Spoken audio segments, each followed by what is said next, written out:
জনাব মাহফুজ আলম উপদেষ্টা, তার উপরে সাম্প্রতিক সময়ে জামায়াত শিবির যা করছে এবং তাকে যেভাবে ট্যাগ করছে, তাকে যেভাবে আক্রমণ করছে, তাতে আমার মনে হয় যে মন্দিরের ঘণ্টার কথা বলে না, যেই যায় সেই বাজিয়ে দেয়। জনাব মাহফুজ আলমের ক্ষেত্রে আসলে ঘটনা তাই হচ্ছে বলে মনে হয়। কেন বলছি? আমরা খেয়াল করব, এই সরকার যখন ক্ষমতায় আসে তখন থেকে ভারত একজন মানুষকে খুব সিরিয়াসলি টার্গেট করেছে, সেটা মাহফুজ আলম।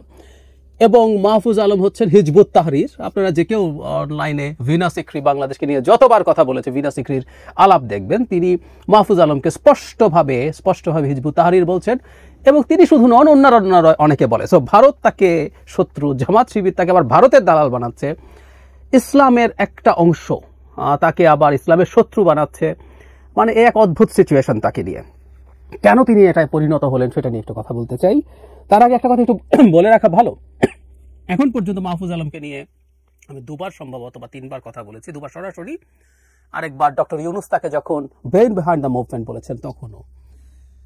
আমি পছন্দ করি তিনি তার কিছু আচরণ, তার কিছু বক্তব্য। যেমন ধরুন, তিনি উপদেষ্টা হওয়ার আগে বা প্রথম তৈরির প্রধান উপদেষ্টার বিশেষ উপদেষ্টা বা কিছু একটা হয়েছিলেন, তারপর এখানে তথ্যতে গেলেন। উপদেষ্টা হওয়ার আগে তিনি জুলাই গণপরিষদে একটা বক্তৃতা করেছিলেন। এই বক্তৃতাটা যে কেউ দেখতে পারেন। তিনি নিজেকে কার্যত মাস্টার মাইন্ড আসলে দাবি করেছিলেন, এটা তিনিই করেছিলেন। এটা অত্যন্ত বোকামিপূর্ণ, অত্যন্ত বালখিল্যপূর্ণ দাবি ছিল বলে আমি মনে করি। সেটার বিরুদ্ধে কথা বলেছিলাম এভাবে যে কেন এটা কোনোভাবে একটা পরিকল্পিত মুভমেন্ট হতে পারে না, আলাদাভাবে ভিডিও করেছিলাম। শুধু তাই না, ফেসবুকে তিনি মাঝে মাঝে স্ট্যাটাস দেন এবং তার কিছু স্ট্যাটাসের সমালোচনা করেও আমি কথা বলেছি।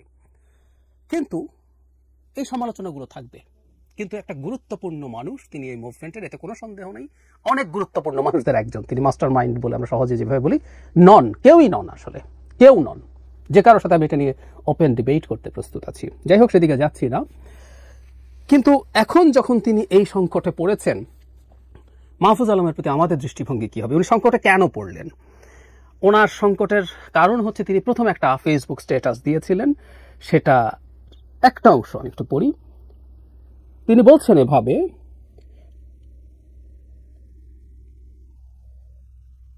একাত্তরের প্রশ্ন মীমাংসা করতেই হবে, যুদ্ধাপরাধের সহযোগীদের ক্ষমা চাইতে হবে, বাংলাদেশে রাজনীতি করতে হলে পাকিস্তান পন্থা বাদ দিতে হবে, পাকিস্তান এদেশে গণহত্যা চালিয়েছে, সহযোগীদের ইনিয়ে বিনিয়ে গণহত্যার পক্ষে বয়ান উৎপাদন বন্ধ করতে হবে, জুলাইয়ের শক্তির মধ্যে ঢুকে সাবোটাজ করা বন্ধ করতে হবে, সাফ দিলে আসতে হবে। আর এরপর মুজিববাদী বাম, মানে উনি দুইটা গ্রুপকে টার্গেট করেছেন। কি সমস্যা হয়েছে আমি ঠিক বুঝলাম না। মানে উনি এখানে তো জামাত শিবির টিবির বলে নাই, তাই না? উনি বলেছেন যারা পাকিস্তানকে ওই গণহত্যা সমর্থন করেছে।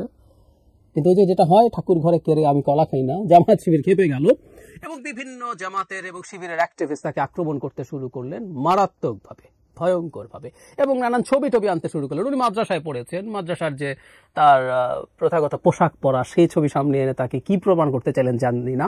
শিবিরের কোচিংয়ে উনি কোচিং করেছেন, সেখানে পুরস্কৃত হয়েছেন। শিবিরের কোচিং, ওই কোচিং আমি চিনি, ওই কোচিং এর নন শিবির বহু মানুষ কোচিং করে।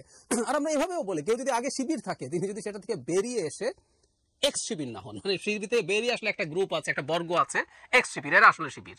কিন্তু উনি পুরোপুরি ধুয়ে মুছে এসে তিনি যদি তার নতুন চিন্তার মধ্যে ঢোকেন, সমস্যা কোথায়? আমি ব্যক্তিগতভাবে এরকম লোকজনকে চিনি যারা শিবির করতেন, এরপর এখান থেকে একেবারে ধুয়ে মুছে সাফ হয়ে এসছেন। আবারও বলছি, এক্স শিবির সব শব্দ না, ওনাকে আমি এক্স শিবির বলবো না যদি শিবির থেকেও থাকেন।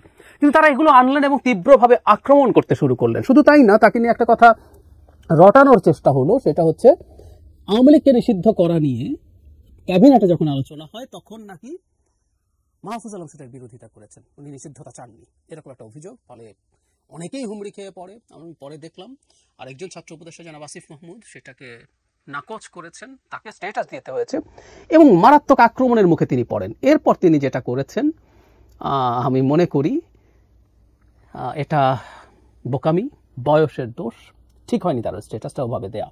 উনি বিরক্ত হয়েছেন, কিন্তু স্ট্যাটাসটা উনি পরে ডিলিট করে দিয়েছেন কয়েক মিনিটের মধ্যে। কিন্তু যেটা হয়, এটা স্ক্রিনশটের জামানা, স্ক্রিনশটটা ছড়িয়ে পড়ে চারদিকে। তিনি লিখেছেন, আমাকে নিয়ে নোংরামি করতেছো, ঝামেলা নাই, ফ্যামিলি টাইনো না, যুদ্ধাপরাধের সহযোগী রাজাকারেরা, এটা লাস্ট ওয়ার্নিং। আর যে চুপা শিবিরে সরকারের পদ বাগাইছো আর বিভিন্ন সুশীল ব্যানার খুলে পাকিস্তান পন্থা জারি রাখছো, তোমরা তোমাদের পূর্বপুরুষ রাজাকার আর দালালদের তুলনায় অধিক ভুগবা।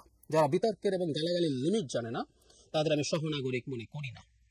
পাকিস্তানপন্থীরা যেখানেই থাকবে সেখানেই আঘাত করা হবে, আমৃত্যু। ঢাবিতে রাজাকারদের আগে ঠেকানো হবে, যারা এদের স্পেস দিছে তাদের জন্য গত 50 বছরের তুলনায় অধিক জিল্লতি অপেক্ষা করছে। একজন উপদেষ্টা, তিনি রাষ্ট্রের দায়িত্বে আছেন, তিনি তার ব্যক্তিগত ক্ষোভ যেভাবে উগরে দিয়েছেন অত্যন্ত অ্যাগ্রেসিভ ভাষায়, এটা খুবই অসৌজন্যমূলক হয়েছে আমি মনে করি। তারা রাজনীতিতে আছেন, সরকারে থাকা মানে রাজনীতিতে থাকা, এবং সমস্ত রাজনীতি করবেনও অ্যাক্টিভলি। এরপর গায়ের চামড়া মোটা করতে হবে। কিন্তু তিনি আসলে সম্ভবত খুবই অস্থির বোধ করেছেন এই কারণে। এখন তিনি কেন আক্রমণের শিকার হয়েছেন, এবং আমরা পরে খেয়াল করব, তিনি শুধু নন, এনসিপির বিভিন্ন পর্যায়ের নেতাকর্মীরা অ্যাক্টিভলি এরপর জামায়াত শিবিরের বিরুদ্ধে তারা বক্তব্য দিতে শুরু করেছেন। শুধু সেটা না, এখানে একটা গুরুত্বপূর্ণ ইস্যু আছে, সেটা নিয়ে আমি আলাদাভাবে কথা বলতে চাই। শাহবাগে যে একত্রিত হয়েছিলেন সেই ব্যাপারে এনসিপি নিজে একটা আলাদা স্টেটমেন্ট দিয়ে তাদের অবস্থান ব্যাখ্যা করেছে। এটাও কেন করছেন, কি কারণে? মাহফুজ আলম আসলে অ্যাটাক্ট হয়েছেন ওটার একটা অংশ হিসেবে, কারণ মাহফুজ আলম শিবিরকে, বিশেষ করে ৭১কে যখন আলাদা করে ডিফাইন করতে বলছেন, ওটাকে আলাদাভাবে নেগোশিয়েট করতে বলছেন, এবং তিনি পাকিস্তানের গণহত্যা সমর্থনকারীদের ক্ষমা চাইতে বলেছেন। আমি ক্ষমাটা মানাতো, যদি কেউ ফৌজদারি অপরাধ করে থাকে তাদেরকে তো আসলে ক্ষমা চাইলেও হবে না, তাদের ফৌজদারি অপরাধের জন্য বিচার হতে হবে। ফৌজদারি অপরাধ কখনো তামাদি হয় না, তাই না? ফলে তিনি সেই দোষে পড়বেন, খুব স্বাভাবিক। এবং তিনি যেহেতু, আমি ওনাদেরকে আসলে এনসিপি বলি, মাহফুজ আলম বলি আর আসিফ মাহমুদ বলি, এরা সব এনসিপির লোকজন, সরকারে আছেন, তারা এই জন্য প্রকাশ্যে আসছেন না। তারা যখন জামায়াতকে ৭১ প্রশ্ন করা শুরু করেছেন, জামায়াত মনে করেছিল যে তারা খুবই সুবিধাজনক একটা অবস্থায় এসছে, তারা এনসিপিকে সামনে রেখে মাঠে নেমে যাবে। সেখানে যখন মাহফুজ আলম এই কাজটা করলেন, তখন খুব প্রথাগতভাবেই জামাতের খুব টিপিক্যাল কতগুলো আচরণ আছে। কাউকে যখন পছন্দ হয় না, এই যে এই কার্টুনটা তৈরি করা হয়েছে, লেজে ইন্ডিয়ান ফ্ল্যাগ দিয়ে চাবি দিয়ে তাকে ঘোরানো হয়, যা বলে তা করে। আবারও বলছি, গীতা সিকরি বলছে কিন্তু তিনি আসলে হিজবুত তাহরির, ডক্টর ইউনূসের সরকার যে ইসলামিক এক্সট্রিমিস্টদের সরকার, তার একটা বড় প্রমাণ হচ্ছে তাদের কাছে হিজবুত তাহরিরের মাহফুজ আলম এখানে আছেন, এটা হলো তাদের যুক্তি। সো আমরা এগুলো সব কিছু দেখেছি। কেন এটা হচ্ছে, এর মধ্যে যুক্ত করেছিলাম তিনি একবার ইসলাম নিয়ে কয়েকটা মন্তব্যের জন্য, ইসলামের একটা ইন্টারপ্রিটেশন, আমি কট্টর বা র্যাডিক্যাল বলছি না, ইসলামের অনেকগুলো ইন্টারপ্রিটেশন আছে, সত্যিই আছে। আমি বহুবার বলি যে যারা মাজার ভাঙছেন তাদেরও একটা ইন্টারপ্রিটেশন আছে, যারা মাজার ভাঙার প্রতিবাদ করছেন তাদেরও একটা ইন্টারপ্রিটেশন আছে, যারা কিন্তু এক পক্ষ তো আরেক পক্ষকে টলারেট করছে না। ফলে মাহফুজ আলম যখন বিভিন্ন ইন্টারপ্রিটেশনের আলাপ আনছেন, তখন এক ইন্টারপ্রিটেশনের মানুষ আবার তার বিরুদ্ধে ক্ষুব্ধ হয়ে গেছেন। আমি শুরু করেছিলাম যেটা তিনি মন্দিরের ঘণ্টায় পরিণত কেন হয়েছেন। আমি সোফার যা দেখছি, মাহফুজ আলমের চিন্তা নিয়ে কেউ প্রশ্ন করতে পারেন, চিন্তাকে ভুল বা সঠিক কেউ বলতে পারেন, কিন্তু তিনি একটা নির্দিষ্ট চিন্তার মানুষ, এবং তিনি সেটা প্রকাশ করছেন সাহসিকতার সাথে, কখনো কখনো ইম্যাচিওরড ওয়েতে করছেন। তিনি ক্ষমতায় থেকে, দায়িত্বে থেকে, সরকারে থেকে এটা পারেন কিনা, প্রশ্নগুলো আসতে হবে। কিন্তু তিনি এই যে এনসিপি একটা আলাপ করছিল যে তারা একটা মধ্যপন্থার কথা বলে, আমি ধারণা করি মাহফুজ আলম চেষ্টা করছেন এই মধ্যপন্থাটাকে আপহোল্ড করতে। এই আপহোল্ড করা মধ্যপন্থা সংকটই এটা। র্যাডিক্যাল রাইটরা চাইবে তাদের দিকে যাও, তুমি আমার মতো করে কেন বলছো না, র্যাডিক্যাল লেফটরা চাইবে তুমি আমার মতো করে কেন বলছো না। ফলে তিনি সব পক্ষেরই আক্রমণের শিকার হওয়ার সম্ভাবনা থাকে, তিনি সেই ঘটনাই করেছেন। এবং জামায়াতের সাথে আসলে তিনি একটা খুব গুরুত্বপূর্ণ জায়গায় ময়দানে নেমে গেছেন, এবং এই ময়দানে নেমে যাওয়াটাই তার, সরি এটা টেকনিক্যালি ঠিক না, এনসিপিকে তার দল বলা ঠিক হবে না, কিন্তু এনসিপির সাথেও সেই সংঘাতটাকে সামনে এগিয়ে আনা হয়েছে। জামায়াত তার ৭১ নিয়ে যে কোনো কিছু যখনই সামনে আসবে, সে অস্থির হবে, তার মাথা নষ্ট হবে, সে সেটাই করতে গেছে জনাব মাহফুজ আলমের সাথে।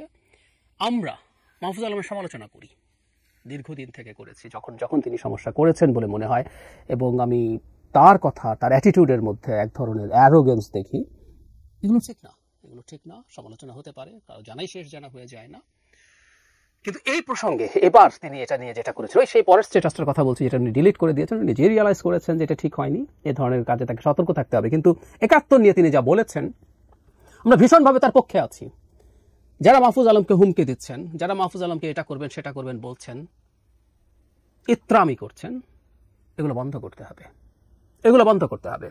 বাংলাদেশের রাজনীতি করব, কিন্তু বাংলাদেশের অস্তিত্বের সময়টা স্বীকার করি না, বাধা দিয়েছি, এবং সেখানে কোনো রিপেন্টেন্স নাই। আমরা প্রায় অনেকে বলতে শুনি আওয়ামী লীগের কোনো অনুতাপ নাই, ক্ষমা নাই, জামায়াতেরও তো নাই। তো তারা যদি মনে করেন সেটা ছাড়াই রাজনীতি করা যাবে, সেটাকে চাপা দেব ২৪ দিয়ে, যেহেতু ২৪ আমার খানিকটা প্রভাব আছে, খানিকটা, যদি তারা ভাব ধরেন সবকিছুই তারা, খানিকটা প্রভাব তাদের যেহেতু আছে, সুতরাং 24 দিয়ে 71কে ধামাচাপা দেব, নো ওয়ে। মাহফুজ আলম এরকম আরো অনেকেই প্রত্যেকটা গুরুত্বপূর্ণ পয়েন্ট, 47 আমাদের জন্য গুরুত্বপূর্ণ। মজার ব্যাপার, সেই সময় জামায়াতিরা পাকিস্তান চান নাই, তারা চেয়েছেন ভারত থাকুক। প্রত্যেকটা জায়গায় তারা বিট্রে করেছে জাতির সাথে। আমাদের 47 গুরুত্বপূর্ণ। 47 আমাদের স্বাধীন রাষ্ট্র হওয়ার পথে প্রথম পদক্ষেপ। আমরা প্রথম স্বাধীন রাষ্ট্র হয়েছিলাম, নাগরিক হয়েছিলাম 47-এ। তারপর আমাদের 71, প্রত্যেকটা ল্যান্ডমার্কস, আমাদের 90, আমাদের 24, প্রত্যেকটা গুরুত্বপূর্ণ। এবং আমি আগেও বলেছি, আমি একটা কলাম লিখেছিলাম যে ভবিষ্যতে বাংলাদেশে যতগুলো ন্যায্যতার লড়াই থাকবে, আমাদের যতগুলো লড়াই, আবার যদি কখনো গণতন্ত্র সমস্যায় পড়ে বা অন্য কোনো ইস্যুতে সমস্যা, আমরা যতবার আমাদের সেই লড়াইটা করবো, এটা 71-এর এক্সটেনশন। আমরা সাম্য, মানবিক মর্যাদা, সামাজিক ন্যায় বিচারের জন্য যে রাষ্ট্র তৈরি করতে চেয়েছি, সেখানে যখনই বাধা আসবে, যখনই আমরা লড়াই করবো, ওইটা 71-এর একটা এক্সটেনশন। 71 বাদ দিয়ে 100, 200, 500 বছর পরও আসলে বাংলাদেশ হবে না। যদি এটা অন্য ল্যান্ড হয়ে যায়, অন্য কারো দখলে চলে যায়, সেটা আরেক আলাপ, কিন্তু এর আগ পর্যন্ত হবে না। সুতরাং মাহফুজ আলমের সাথে আমরা সলিডারিটি প্রকাশ করছি, আমরা মাহফুজ আলমের সাথে আছি। মাহফুজ আলমের এই বক্তব্য আমরাও আপহোল্ড করি।